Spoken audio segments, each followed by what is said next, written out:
Boa noite. Boa Tudo bem? noite. Todo mundo bem? Sim. Só melhorar o clima, né? O pessoal está mais feliz. Tá claro, né? Tá claro, tem sol. Que bom. Que bom que vocês puderam vir hoje. Vamos então dar início, né, à nossa sessão de hoje de reflexões, né?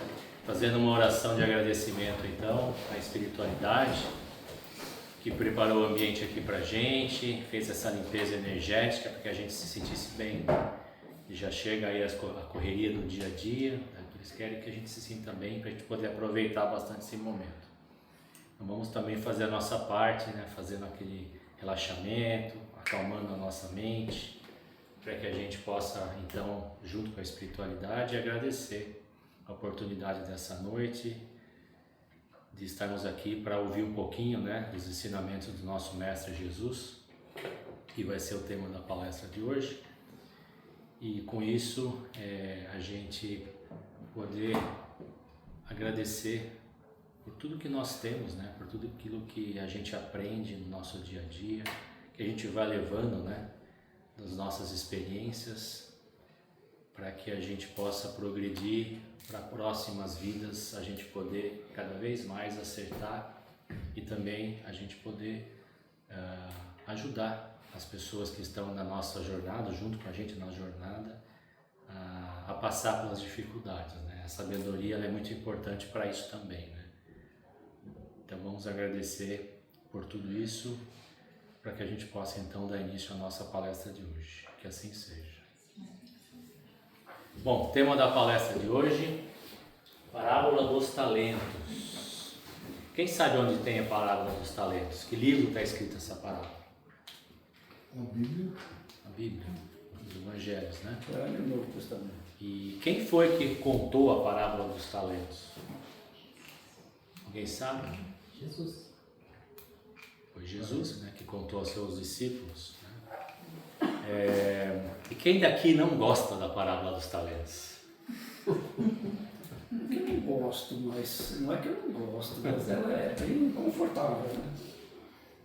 É muito assertiva. Essa parábola é desafiadora, né? O nosso entendimento e para a gente poder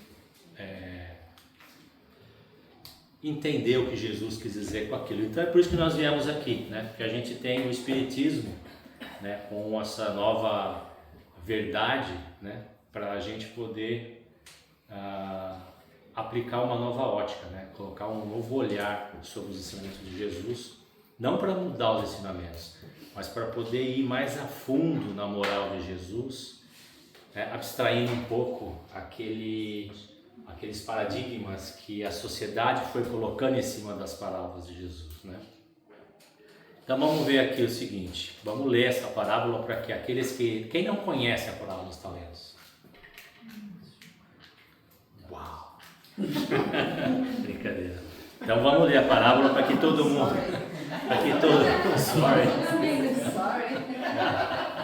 para que todo mundo fique na mesma página. Vamos ler a parábola dos talentos, daí todo mundo vai poder junto, né, a gente poder tirar as conclusões. A parábola dos talentos já tem um pequeno desafio no início, né? Porque alguns textos não está bem claro de quem Jesus estava falando, mas aí eu fui investigar e na verdade ela não é a primeira parábola daquele discurso daquela noite lá, né? Jesus estava falando de um tema e ele emendou na parábola dos talentos e ele continuou falando na parábola dos talentos sem usar o sujeito, então porque o sujeito já estava na outra frase que ele falou antes. Então aí já foi corrigido no texto, eu vou colocar aqui da maneira que o texto em si representa. Pois o reino dos céus age como homem que, tendo de fazer longa viagem fora do seu país, chamou seus servidores e lhe entregou seus bens. Depois de dar 5 talentos a um, 2 talentos ao segundo e 1 talento ao terceiro, a cada um segundo a sua capacidade, parênteses, alguém sabe o que é talento? Da parábola aí? Da parábola. Valor, Dinheiro, né? Era era uma quantia em dinheiro que valia bastante. Dizem, né, os historiadores, que um talento ele valia mais ou menos um ano de trabalho, mais ou menos, de um empregado, né? Então o patrão foi lá e distribuiu a sua riqueza ali, os seus valores ali, para que os empregados tomassem conta. E aí então partiu. O que recebeu 5 talentos foi, negociou os talentos e ganhou mais 5, ou seja, ele multiplicou aqueles talentos, né? Então ele ficou com 10. O que recebera 2, da mesma forma, também trabalhou esses talentos e recebeu mais 2. Mas o que apenas recebera 1,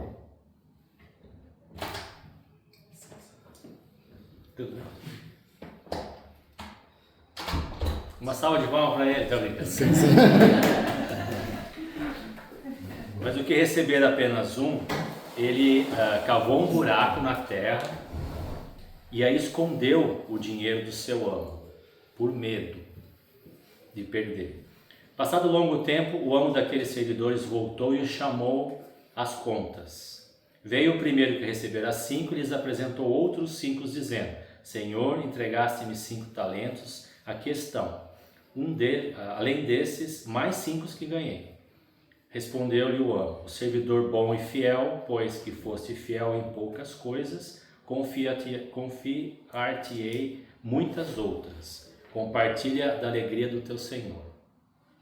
O que recebera 2 talentos, apresentou-lhe ao seu turno e lhe disse: Senhor, entregaste-me 2, aqui estão os 2 e mais 2. E o amo lhe respondeu: Bom e fiel servidor, pois que foste fiel em pouca coisa, confiar-te-ei muitas outras. Compartilha da alegria do teu senhor. Falou a mesma coisa, né? E aí veio o terceiro e falou: Senhor, sei que és homem severo, que ceifas onde não semeaste e colhes de onde não puseste. Por isso, como te temia, escondi o teu talento na terra, aqui os tenho. Restituo o que te pertence. O homem, porém, lhe respondeu: servidor mau e preguiçoso, se sabias que ceifo onde não semeei e que colho onde nada pus, deveria pôr o meu dinheiro na mão dos banqueiros, a fim de que, regressando, eu retirasse com juros o que me pertence. Tirem-lhe, pois, o talento que está com ele e dê-lhe aos outros, o outro que ganhou 10 talentos. Porquanto dar-se-á a todos os que já têm, e esses ficarão cumulados de bens. Quanto àquele que nada tem, tirar-lhe-á o mesmo o que pareça ter. E seja esse servidor inútil lançado nas trevas exteriores, onde haverá prantos e ranger de dentes. Uau! Essa é a parábola dos talentos. Quem daqui agora não gosta da parábola dos talentos? Essa eu nem conhecia. É desafiador, né? Os prantos e ranger dos dentes é uma das coisas. Quem daqui ficou confortável com a parábola falou assim: tá certo, tem que meter pro fogo, né? Ela não é confortável, né? Ela gera um desconforto na gente, né? Por que será que gera esse desconforto na gente? Já pararam de se perguntar por isso? O tema da parábola hoje não é para falar exatamente das contas do talento e tal, mas por que gera esse desconforto? Por que essa parábola faz a gente pensar assim: será que Jesus quis dizer isso mesmo? Será que é assim o reino dos céus mesmo? Né? Será que eu mereço isso? Pô, mas o cara só ficou com medo e guardou o dinheiro, ele nem roubou o dinheiro. Ele não fez nada de errado, ele só guardou o dinheiro, de medo ainda, né? Bom, vamos tentar usar o que a gente sabe hoje, né? Do conhecimento que nós temos hoje, para a gente poder ver se a gente não está interpretando errado essa história. E talvez seja por isso que ela é tão desconfortável, né? Na parábola em si, todos temos a liberdade de simplesmente aceitar de forma passiva que Jesus anunciava um reino dos céus punitivo. Porque na verdade isso fazia muito sentido para a época, né? Porque eles vinham lá das escrituras de Moisés e não sei o que e tal, onde Deus era vingativo, Deus tinha destruído Sodoma e Gomorra. Então as escrituras do Velho Testamento, ela era um Deus punitivo. Então nada mais natural que por um povo ignorante que já tinha um paradigma de um Deus punitivo, que essa fosse a interpretação, né? Isso para eles era natural, né? Deveria ser assim na cabeça deles. Talvez essa tenha até sido a intenção na época, né? Onde o povo era simples e ignorante, necessitava de modelos de pensamento. Ou seja, vocês precisam ainda desse step, mas eu vou deixar nas entrelinhas uma outra interpretação que futuramente os povos vão conseguir decifrar. Talvez se Jesus tivesse falado por código, né? Quem gosta daqueles filmes do Dan Brown, tem muito disso, né? Mas me parece que nos dias de hoje, onde temos avançado tanto na ciência, na filosofia e também através dos conhecimentos do Espiritismo, que aceitar isso de forma inquestionável, que essa mensagem faça sentido da forma que é literal, parece um pouco radical, né? Parece que não bate muito com o que nós vimos depois da mensagem do Cristo, do Espírito da Verdade e todo aqueles ensinamentos que os Espíritos trouxeram, né? Então vamos fazer uns exercícios para a gente poder aplicar aquilo e ver se a gente consegue traduzir aquilo de uma maneira mais atual, né? Vamos analisar a mensagem com esse olhar mais atual e aplicar o que sabemos hoje e principalmente da ciência também, né? Porque Jesus falou muita coisa que a ciência hoje descobre. Eu não sei, acredito que vocês não tenham tido a oportunidade de ver um vídeo que eu postei no grupo do Sim Geral, onde fala justamente isso, fala a quantidade de coisas que Jesus ensinou e o que a ciência descobriu hoje, e fala, Jesus estava falando disso, né? Então, vamos aplicar esse exercício aí. O que é o reino dos céus?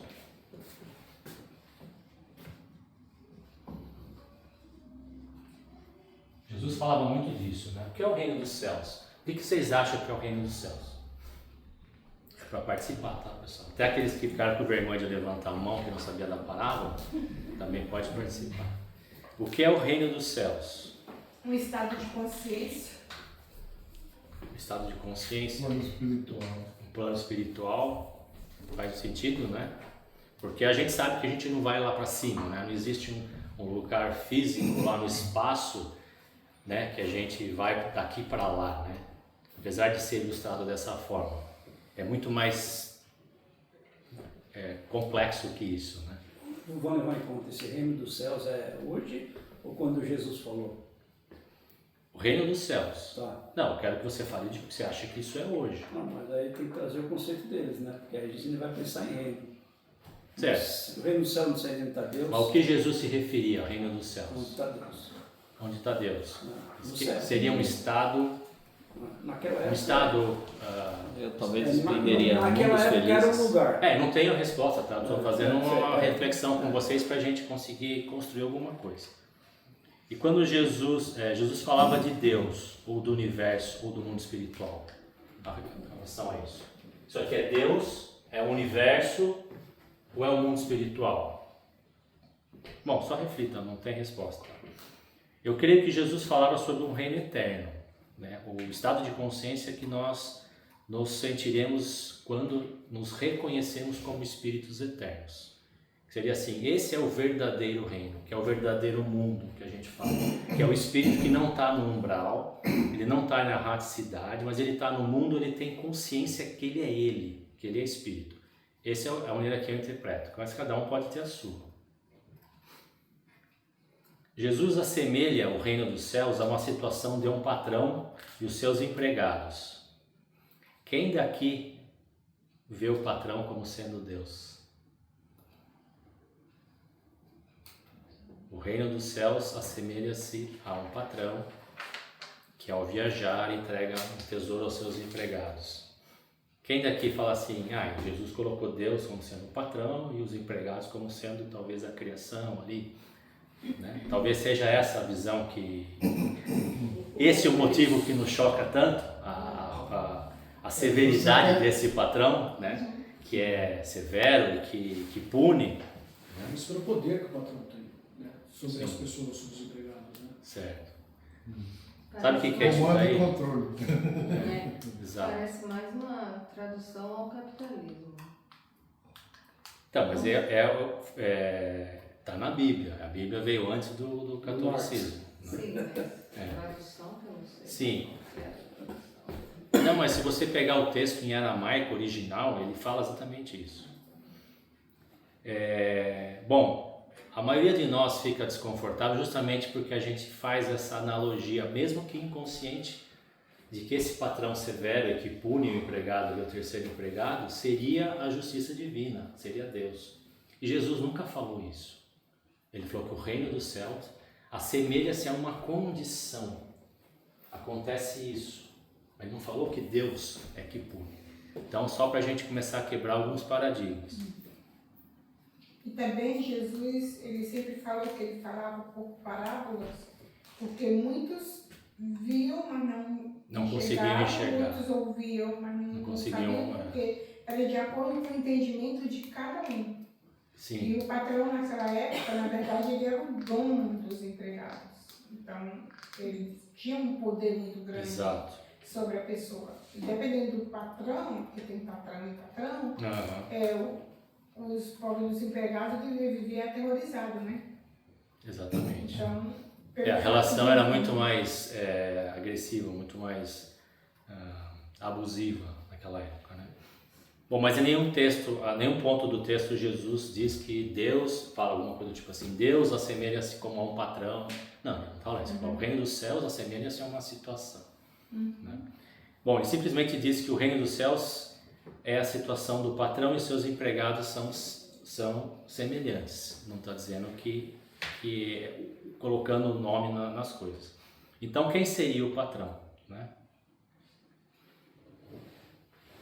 Enfim, a gente refletir. E quem seriam os empregados? Esse é fácil, somos nós. Né? Esse aí é empregado, toma na cabeça, somos nós. É o que a gente sente, né? E de novo, Jesus não falou dessa forma. Né? Ou pelo menos não dá pra gente se assegurar que falou de uma forma ou de outra. Vamos evoluir.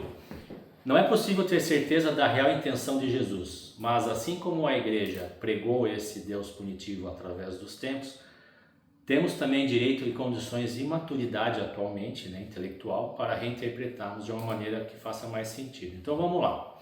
Vamos trocar o reino dos céus, em vez de chamar isso aqui de mundo espiritual, de alguma coisa assim, vamos fazer um exercício aqui. Vamos chamar isso aqui de lei de causa e efeito. Tá? As leis de causa e efeito funcionam como se, né? Vamos trocar,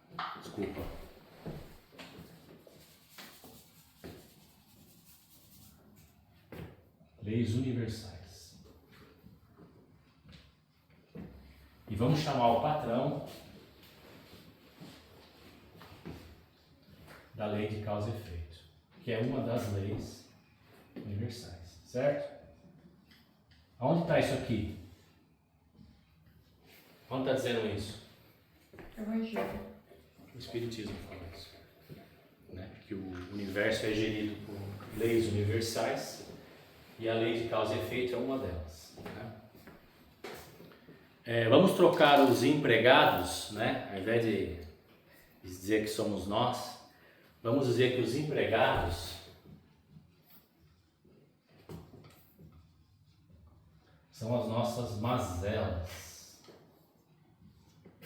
morais. E vamos ver se faz sentido essa história. As leis universais agem através dos atos dos espíritos em ascensão evolutiva, aplicando através da lei de causa e efeito reações de reequilíbrio, a fim de permitir a lapidação moral desses espíritos, para que em novas experiências possam agir de maneira mais harmônica, com o propósito divino, tomando dessa forma seu devido lugar na criação. Né? Então, se a gente traduzir todos aqueles elementos por esses aqui, né? Jesus fala que o universo tem as suas leis de causa e efeito, que é o patrão justo e severo, mas que ele não pune, ele ensina através do nosso sofrimento, que é na verdade Nosso ego.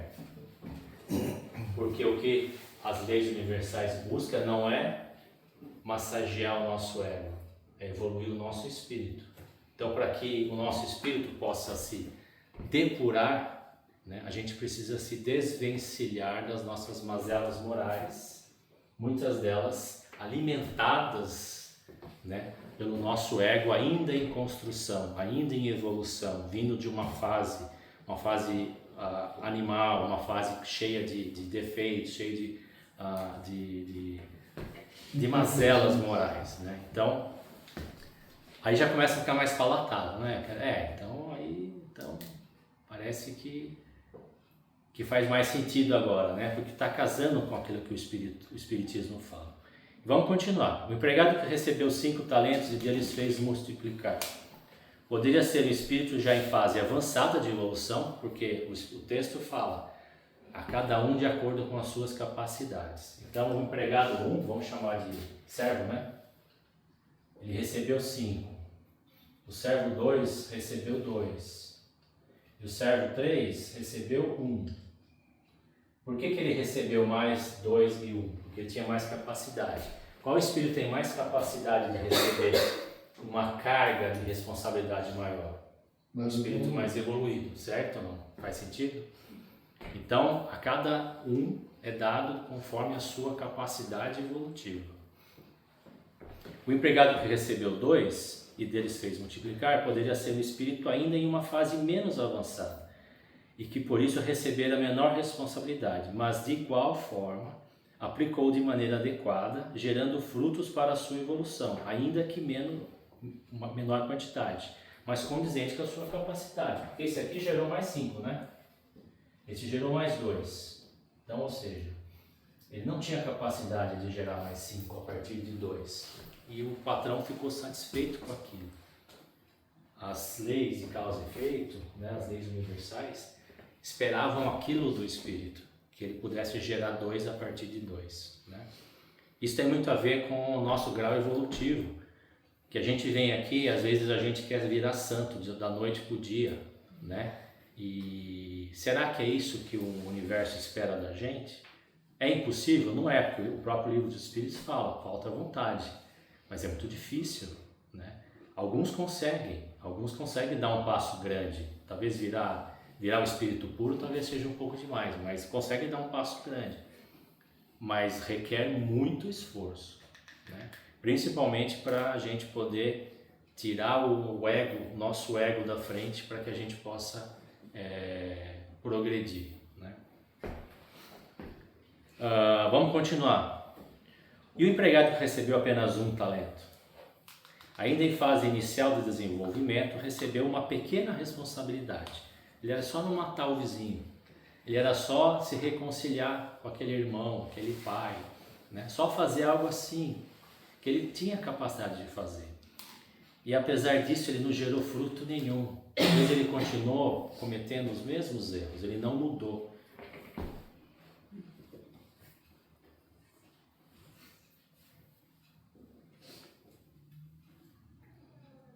Ele não se dispôs ao esforço para a sua evolução. Ao primeiro, mais oportunidades de crescimento lhe serão dadas pelo universo. Ao segundo, da mesma forma, ele vai progredir. E ao terceiro, as consequências de suas atitudes não serão outras senão as causadas por ele mesmo. Porque se ele continua no erro, o que vai acontecer? Ele vai continuar tendo que passar pelas dificuldades que ele não conseguiu vencer. A lei do retorno não é uma punição, mas um método de ensino. Por que nós encaramos essa lei do retorno? Até o nome, né? Lei do retorno, já está falando, né? O retorno é algo que vem para aplicar a contrapartida, né? Por que a gente encara isso como uma punição? Os psicólogos chamam isso de mecanismo de defesa do ego, uma forma imatura de lidarmos com as consequências das nossas próprias ações. Aí tem um problema, né? Muitas vezes a gente sofre ações de outras vidas. A gente errou lá numa outra vida e a consequência vem agora. Aí o ego deita e rola, né? Eu não fiz nada, por que o universo está contra mim? Né? Por que nasceu né, nasci nessa família, por que eu tenho que ser pobre, por que eu tenho que ter essa doença, né? E a gente não vê que as consequências às vezes passam para outras vidas, né? E isso não é uma punição. Eu vou dar um exemplo aqui. Oportunidade. Uma oportunidade. Um espírito, por exemplo, que está muito arraigado no mal, né? Que acaba indo e sofrendo muito no mundo espiritual, e ele nasce às vezes, por exemplo, com um defeito físico ou mental, alguma coisa assim. Aquilo não é para punir, aquilo é para ajudar o espírito a se reerguer, né? Mas e o ego, consegue entender isso? É difícil, né? Porque a gente só vê a nossa vida atual, a gente não vê o todo, a gente não vê o filme inteiro, a gente só vê o capítulo, né? A gente não vê lá, por exemplo, naquele filme que tem um mocinho que nasce, se apaixona, aí depois ele vai para a guerra, aí ele sofre, e não sei o que, e a mulher dele estava grávida, e não sei o que, depois no final do filme ele volta, reconcilia com a família e vive feliz para sempre. Ele não vê a história, ele vê ele lá na guerra, ele vê ele lá lutando, sofrendo, chorando, vendo a foto da mulher e chorando, e tendo que ir para a guerra e matar que ele não queria matar. Então a gente só vê um capítulo, né? A gente não vê a história. Isso é o ego. Servidor inútil lançado às trevas exteriores, onde haverá prantos e ranger de dentes. Servidor inútil, alguém que apesar de ter alguma capacidade não se esforça para ser útil. Trevas exteriores, indica um local ou um estado de consciência diferente do estado que os outros servidores ocupam. Por quê? Porque ele está em perturbação, ele está no erro, ele tem remorso, ele tem raiva, ele tem sentimentos ruins. Esse é o estado do ranger de dentes. Haverá prantos e ranger de dentes, estado de sofrimento que se encontram as mentes sintonizadas num estado de falta de consciência moral. Bom, Jesus parece estar fazendo um chamado para que a consciência dos espíritos se reconhecerem como parte da criação, para o trabalho edificante e para a proatividade de autorregeneração. Isso é o nosso trabalho, é autorregeneração, é vir aqui, receber as informações do plano físico, nos perguntarmos para quê? Para que isso veio para mim? Nada é por acaso. As coisas vêm para a gente porque a gente precisa dessa informação para aprender alguma coisa, né? Então, é usar essa informação de maneira produtiva. Opa, se eu estou passando por isso, é porque eu preciso melhorar alguma coisa. O que seria, né? Então, esse nível de consciência, onde a gente consegue se desapegar do ego, pegar um sofrimento, converter isso num ensinamento e a partir daí a gente colocar um plano de ação para que aquilo possa não vir da próxima vez, é que é a nossa missão aqui, né? Então vamos aproveitar esse momento, agora está virando moda aqui nas nossas palestras, vamos fazer uma reflexão. Vamos aproveitar esse momento, né, inspirado aqui pelos espíritos que estão aqui presentes, para a gente fazer uma reflexão coletiva. Tá? Eu vou convidar vocês, quem não quiser não precisa, tá? Mas se aqueles que se disponibilizarem para fazer, né, vamos então nos conectar com a espiritualidade que está aqui presente hoje.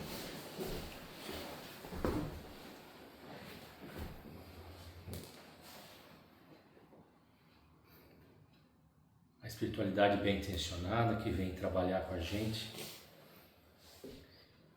E independente se vocês acreditam ou não na mediunidade de cada um de vocês, que todos somos médiuns, né? Se vocês preferem chamar isso de consulta às suas consciências, vamos consultar a nossa consciência ou nossos mentores, para a gente poder, com os olhos fechados, começar a fazer uma respiração bem calma, a fim de que a gente possa se conectar.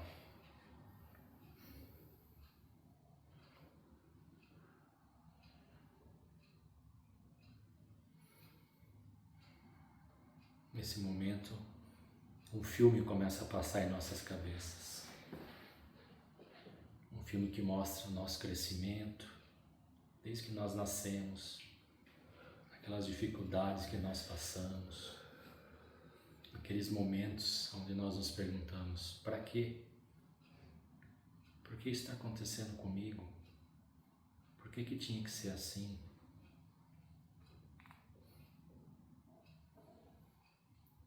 E agora vamos seguindo a nossa jornada, a gente vai crescendo, nossa realidade vai se modificando, vamos nos ver como nós nos tornamos mais fortes, mais resilientes, mais autoconscientes.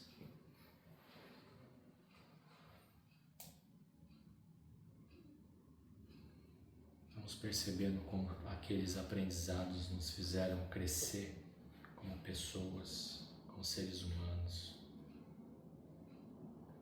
nos tornaram melhores companheiros, melhores filhos, melhores pais, mais responsáveis, mais amorosos. Vamos perceber como as leis divinas agiram sobre nós para nos permitir crescer.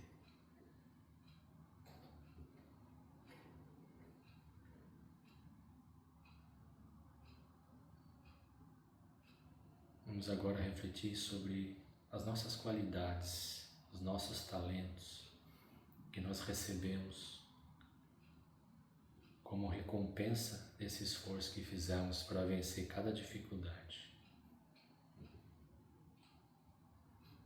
Quem sou eu hoje? Quão forte eu sou?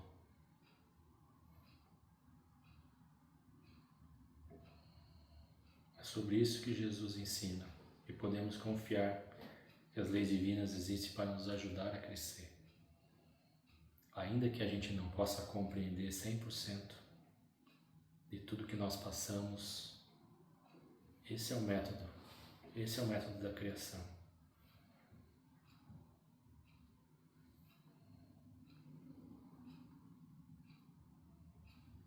Vamos então voltar lentamente,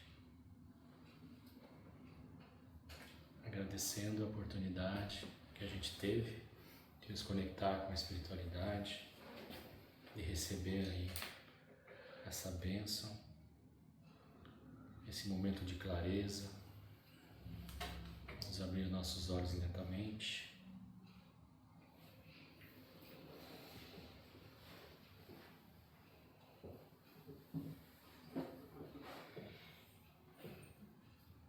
Tudo bem? Hans, voltou? Todo mundo bem? Legal. Pessoal, por hoje era isso. Obrigado por vocês terem vindo.